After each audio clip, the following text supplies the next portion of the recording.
اعوذ باللہ من الشیطان الرجیم بسم اللہ الرحمن الرحیم وامرأته قائمة فضحكت فبشرناها بإسحاق ومن وراء إسحاق يعقوب قالت يا ويلتى أألد وأنا عجوز وهذا بالي شيخا إن هذا لشيء عجيب قالوا أتعجبين من أمر الله رحمة الله وبركاته عليكم أهل البيت إنه حميد مجيد فلما ذهب عن إبراهيم الروع وجاءته البشرى يجادلنا في قوم لوط إن إبراهيم لحليم أواه منيب يا إبراهيم أعرض عن هذا إنه قد جاء أمر ربك وإنهم آتيهم عذاب غير مردود صدق اللہ العظیم۔ حضرت ابراہیم علیہ السلام کی اہلیہ وہ کھڑی تھی، فرشتوں کی گفتگو اس نے سنی تو وہ ہنسنے لگی۔ وہ گفتگو یہ تھی کہ فرشتوں نے کہا تھا کہ ہم نے بشارت دی ہے اس کو اسحاق بیٹے کی، اور پھر اسحاق بیٹے سے بھی اولاد ہوگی، یعنی یعقوب علیہ السلام اس کا نام ہوگا۔ قالت یا ویلتا االد وانا عجوز وہذا بالی شیخا، کہنے لگی ہے افسوس، کیسے ہوگا میرا بچہ، میں بھی بوڑھی، میرا شوہر بھی بوڑھا ہے، یہ تو بہت عجیب بات ہے۔ فرشتوں نے کہا اتعجبین من امر اللہ، کیا تو تعجب کرتی ہے اللہ کے امر سے؟ اللہ کی رحمت اور اس کی برکتیں تو تمہارے اوپر اے اہل بیت بہت ہیں۔ انہو حمید مجید، بلا شبہ اللہ تعالیٰ بزرگی والا تعریف والا ہے۔ فلما ذهب عن ابراہیم الروع، جب ابراہیم علیہ السلام سے وہ خوف دور ہو گیا، انہوں نے پہچان لیا کہ یہ فرشتے ہیں، اور انہوں نے ان کو خوشخبری دی۔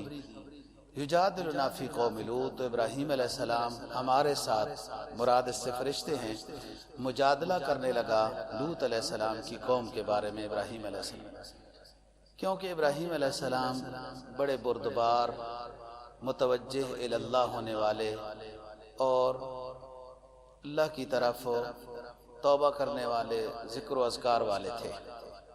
ہم نے کہا اے ابراہیم اعرض عن ھذا، آپ اس طرح کی گفتگو سے اعراض کریں، یعنی قوم لوط کے بارے میں ہمارے ساتھ نرمی والی باتیں نہ کریں، اس لیے کہ آپ کے رب کا امر آ چکا ہے، اور بلا شبہ جب ان کے اوپر عذاب ایسا آنے والا ہے غیر مردود، جو نہ ٹلنے والا ہے، لہذا اب فیصلہ عذاب کا ہو چکا ہے، آپ ہمارے ساتھ قوم لوط کی بستی کے نرمی کے بارے میں باتیں نہ کریں۔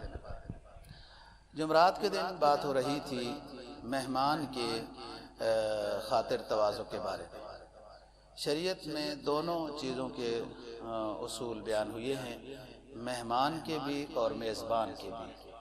میزبان کے لیے ہے کہ جو گنجائش کے مطابق ہے، اس میں تھوڑا بہت تکلف ایک اچھی چیز ہے، تاکہ مہمان سمجھے کہ میرے آنے پر یہ خوش ہے۔ میزبان کو بھی چاہیے کہ وہ اصول اور ضوابط کا خیال رکھے، مطلب حرص اور لالچ کا پہلو میزبان میں تو بخل کا پہلو نہ ہو، اور مہمان میں حرص کا پہلو نہ ہو۔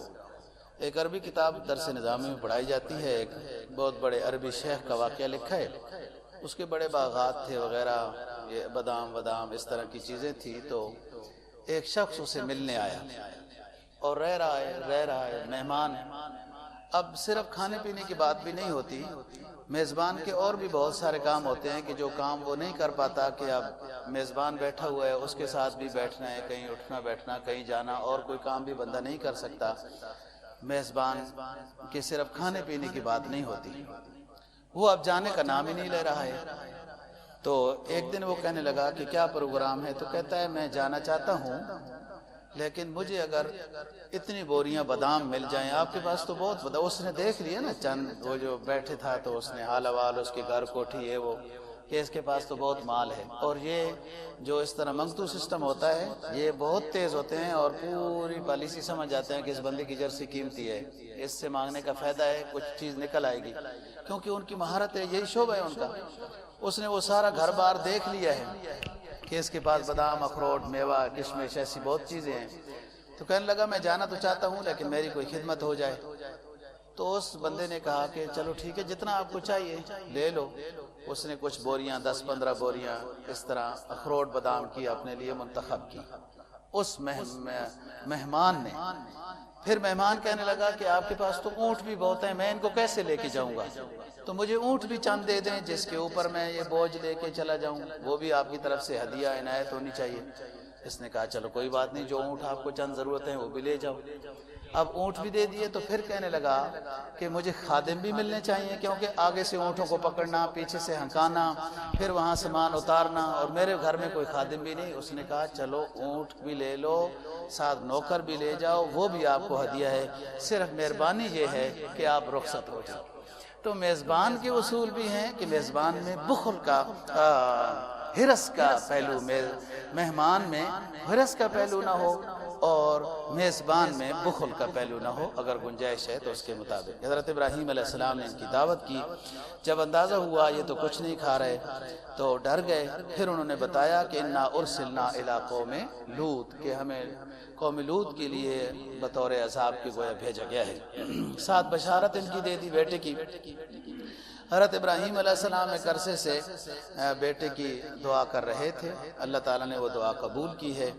کہا آپ کو بیٹا بھی دیں گے اور آپ کی زندگی میں ہی آپ اپنے پوتے کو بھی دیکھ لیں گے، جو بیٹا دیں گے اس کا نام اسحاق ہوگا، وَمِن وَرَاءِ اسحاق، اور اسحاق کے پیچھے پھر یعقوب بھی ہوگا، یعنی اسحاق کا بیٹا یعقوب ہوگا۔ یعقوب حضرت ابراہیم علیہ السلام کے پوتے ہیں، وہ بھی خوشی آپ کو نصیب کرائیں گے۔ وہ جو خاتون بات سن رہی تھی کہنے لگی یا ویلتا اَأَلِدُ وَأَنَا عَجُوزٌ وَهَذَا بَالِي شَيْخًا إِنَّ هَذَا لَشَيْءٌ عَجِیب، کہ اے افسوس کیسے ہوگا۔ یہ جو باتیں ہیں یہ خوشی کی باتیں ہیں، یعنی گویا کہ اللہ کے فیصلے کا انکار نہیں ہے۔ جو کہنے لگی کہ میرا بچہ کیسے ہوگا، میں تو بوڑھی ہوں، میرا شوہر بھی بوڑھا ہے، جبکہ بوڑھے ہی تھے تو دعائیں دونوں مانگ رہے تھے کہ اللہ پاک، اس وقت خیال نہیں تھا کہ ہم اللہ سے دعا مانگ رہے ہیں اور بوڑھے ہیں، بیٹا کیسے ہوگا۔ یہ جو ہے نا خوشی کا جملہ ہے، گویا کہ اس میں اور تھوڑا سا تشفی چاہیے کہ فرشتے کچھ اور طریقہ کار بھی بتا دیں کہ ایسے بیٹا ہو جائے گا۔ مزید سوال کرنا مقصد ہے، تھوڑا سا تشفی ہو جائے گی کہ تفصیل پتہ چل جائے، ہم ہیں تو بوڑھے اور اللہ کے امر سے انکار بھی نہیں ہے، وہ بیٹا کیسے ہوگا۔ یعنی یہ چونکہ ایک بڑے بندے کے ساتھ جب ہم کلامی کی نوبت آئے تو اس وقت بھی بندے کا دل چاہتا ہے نا میں کافی ساری باتیں کر لوں، کافی سارے۔ یہاں پر بھی یہ ایک پیغمبرانہ فرشتوں کا اور اللہ پاک کے ساتھ ایک ہم کلامی کی شکل ہے، اس میں زیادہ گفتگو کی طرف کوشش کی جا رہی ہے تاکہ باتوں کا علم زیادہ ہو جائے۔ جیسے حضرت موسیٰ علیہ السلام سے اللہ تعالیٰ نے پوچھا کہ آپ کے ماتل کبھی امین گیا موسیٰ، آپ کے ہاتھ میں یہ کیا ہے؟ تو جواب اس کا یہ تھا کہ یہ عصاش، بس یہ لاٹھی ہے، جواب کافی تھا۔ لیکن موسیٰ علیہ السلام نے کہا قال ہی عصاش اتوکل علیہا واہش بها علی غنمی ولی فیہا مآرب اخری۔ تو جواب تو مختصر کافی تھا کہ یہ اللہ پاک میری لاٹھی ہے۔ اللہ نے پوچھا کہ آپ کے ہاتھ میں کیا ہے؟ جواب یہ کافی تھا کہ یہ میری لاٹھی ہے، لیکن انہوں نے کہا یہ میری لاٹھی ہے، میں اس سے بکریاں چراتا ہوں، درختوں کے پتے جھاڑتا ہوں، کبھی تھک جاتا ہوں اس سے ٹیک لگاتا ہوں، اور بھی میری لاٹھی کے بہت سارے کام ہیں۔ یہ اس موقع سے فائدہ اٹھایا جا رہا ہے کہ ہم کلامی کی جو ایک فضیلت اور سعادت ملی ہے تو اور بھی گفتگو کی جائے۔ یہاں پر بھی یہ جو بات ہے کہ فرشتوں نے کہا کہ اللہ پاک نے بشارت دے دی ہے کہ آپ کو بیٹا ملے گا، اس بیٹے کا بھی بیٹا ہوگا، یعنی آپ دونوں کی زندگی میں آپ لوگ اپنا پوتا بھی دیکھ لو گے۔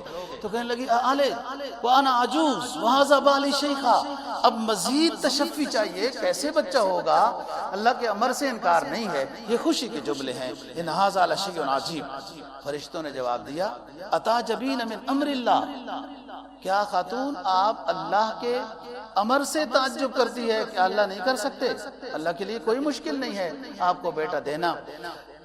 رحمت اللہ، یہ جملہ آگے الگ شروع ہوتا ہے، رحمت اللہ وبرکاتہ علیکم اہل البیت، اے اہل بیت تمہارے اوپر اللہ کی رحمت اور اس کی برکتیں خوب ہیں۔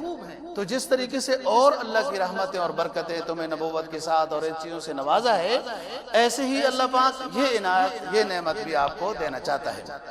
چنانچہ اللہ پاک نے بیٹا پھر چند دنوں میں دیا. یہ حضرت سارہ سے حضرت اسحاق علیہ السلام پیدا ہوئے اور پھر بعد میں حضرت ہاجرہ سے حضرت اسماعیل علیہ السلام پیدا ہوئے. یہاں پر ایک بات میں آپ لوگوں کو بتانا چاہتا ہوں، انشاءاللہ سمجھ جائیں گے. جب کچھ محرم کے مہینے آتے ہیں اس وقت بہت ساری فصاحت و بلاغت والے جملے تو باتیں تو یوں آہ و بکا آپ لوگ سنتے رہتے ہیں. ایک گفتگو بڑی اچھالی جاتی ہے کہ اہل بیت میں جی فاطمہ داخل ہے، اہل بیت میں حسن داخل ہے، حسین داخل ہے، علی داخل ہے، اور کوئی بھی اہل بیت میں داخل نہیں ہے. اہل بیت میں یہ تو ہے ہی ہیں کہ ظاہر ہے آپ کی اولاد ہیں یہ، لیکن بیویاں پہلے ہوتی ہیں، اولاد بعد میں آتی ہے. بیویاں اہل بیت ہیں تو تب اولاد اہل بیت ہے نا. بیوی کو اہل بیت سے نکال دیا جائے تو اولاد آسمان سے گرتی ہے کہ وہ اہل بیت ہے اور بیوی اہل بیت نہیں ہے. یہاں پر قرآن کا عنوان دیکھیں، وہاں پر بھی قرآن مجید نے 22ویں پارے میں نبی پاک صلی اللہ علیہ وسلم کے گھرانے کو اہل بیت کے عنوان سے خطاب کیا ہے. انما یرید اللہ لیطہرکم ویذھبکم عنکم الرجس اہل البیت ویطہرکم تطہیرا. یہ 22ویں پارے کا پہلا رکوع ہے. یہاں پر بھی یہ دیکھیں کہ فرشتوں نے کہا حضرت ابراہیم علیہ السلام کی اہلیہ محترمہ کو کہ آپ اللہ کے امر سے تعجب کرتی ہیں، کیا اللہ کے لیے مشکل ہے بیٹا دینا؟ اس عمر میں کوئی مشکل نہیں ہے. دیکھو اللہ کی رحمت اور اس کی برکت تمہارے اوپر اے اہل بیت خوب ہے. یہاں اہل بیت کا جو مخاطب ہے وہ حضرت ابراہیم علیہ السلام کی گھر والی ہے. تو یہاں اہل بیت اہلیہ کو کہا ہے. اور جو میں نے آپ کو بتایا 22ویں پارے کے پہلے رکوع میں انما یرید اللہ لیطہرکم ویذھبکم عن البیت ویذھبکم عن الرجس اہل البیت ویطہرکم تطہیرا، کہ اللہ پاک تم سے دور کرنا چاہتا ہے ناموافق باتیں اے اہل بیت اور تمہیں خوب پاکیزہ کرنا چاہتا ہے. وہ ازواج مطہرات نے غزوہ خیبر کے بعد کچھ کپڑوں کا کچھ خرچے کا مطالبہ کیا تھا جس کے اوپر آپ صلی اللہ علیہ وسلم ناراض ہو گئے تھے، اور پھر یہ وحی آئی کہ ایسا مطالبہ اے اہل بیت آپ کے لیے مناسب نہیں ہے. جو نبی پاک صلی اللہ علیہ وسلم کی طرف سے ملے اسے قبول ہونا چاہیے. تو وہاں اہل بیت کا جو مخاطب قرار دیا تمام تفاسیر میں وہ ازواج مطہرات. حضرت فاطمہ نے تو جب مطالبہ کیا تھا رضی اللہ تعالیٰ عنہ کہ مجھے خادمہ دی جائے وغیرہ وغیرہ، میں تھک جاتی ہوں چکی پیس پیس کر، اور مشکیزیں پانی کے بھر بھر کے میرے کندھے کے اوپر مشکیزے کی اس ودری کے داغ بن گئے ہیں، تو مجھے بھی خادمہ کوئی ملنی چاہیے. تو آپ صلی اللہ علیہ وسلم نے فرمایا کہ بیٹی میں آپ کو ذکر اذکار بتاتا ہوں جو خادمہ سے بھی زیادہ بہتر ہے، اور وہ تسبیح فاطمیہ آپ نے اس وقت بیان کی ہے. یہ غزوہ خیبر کی بات ہے. میں صرف آپ ماشاءاللہ سمجھدار لوگ ہیں، بس اس طریقے سے ہر طرف سے فتن کا رولا ہے، اور حق بات کو سمجھنے سے جو ایک بندہ سمجھنا چاہتا ہے وہ بیچارہ تذبذب کا شکار ہو جاتا ہے کہ میں کدھر جاؤں، ان کی مانگیں ان کو مانگوں. قرآن و حدیث دوستو ہمارا امام ہے اور اس کو ہمیں سمجھنا چاہیے. یہاں اہل بیت کے لفظ کو جو ہے استعمال کیا گیا ہے نبی کے گھرانے کے لیے. نبی کی اولاد ظاہر ہے کہ وہ بھی اہل بیت میں داخل ہے. اگلی بات فرمائی فلما ذهب عن ابراہیم الرو وجاءته البشرى ويجادلنا في قوم لوط. ابراہیم علیہ السلام کو اب تعارف ہو گیا کہ یہ فرشتے ہیں، اور وہ جو پہلے ایک ڈر تھا کہ یہ مہمان کیسے ہیں، کھانا پینا نہیں کھاتے ہیں، وہ ڈر ختم ہو گیا. تو خوشخبری بھی سن لی، اور انہوں نے بتایا تھا کہ انا ارسلنا الی قوم لوط، ہم قوم لوط کے لیے عذاب کی شکل میں آئے ہیں. تو ابراہیم علیہ السلام نے بحث مباحثہ شروع کر دیا کہ چھوڑو، وہ توبہ کر لیں گے، ایمان لے آئیں گے، انہیں معافی کا اور موقع دیا جائے. کیوں؟ ان ابراہیم لحلیم اواہ منیب. اس لیے کہ ابراہیم میں یہ وصف یہ تھا کہ بہت حلیم تھے، بہت بردبار تھے، بہت متوجہ اللہ ہونے والے، توبہ کرنے والے تھے. تو عذاب نہیں چاہتے تھے، اللہ کا عذاب نہ آئے قوم لوط پر.